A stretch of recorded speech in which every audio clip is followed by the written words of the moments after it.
ఈ plants and యానిమల్స్లో సంబంధించి దీంట్లో మనకు ఇచ్చినటువంటి అన్ని చాప్టర్లలో ముఖ్యమైనటువంటి అంశంగా అంటే ఇప్పుడు రిపీటెడ్గా మనకు ప్రశ్నలు అడుగుతున్నటువంటి ఏరియాలు ఇస్తుందో ఏందో మనం గమనించే ప్రయత్నం చేద్దాం. దీంట్లో plants and animals in our surroundings అని చెప్పి మన చుట్టూ ఉన్నటువంటి మొక్కలు జంతువులు అనేటువంటి పాఠ్యాంశాన్ని మనకు ఇవ్వడం జరిగింది.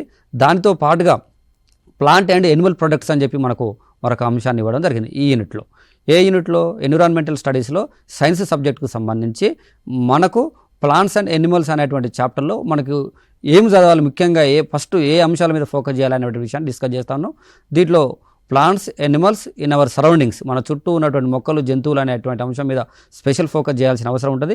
గతంలో అనేక సార్లు ఈ ఏరియా మీద ప్రశ్నలు వచ్చిన సందర్భం ఉన్నది.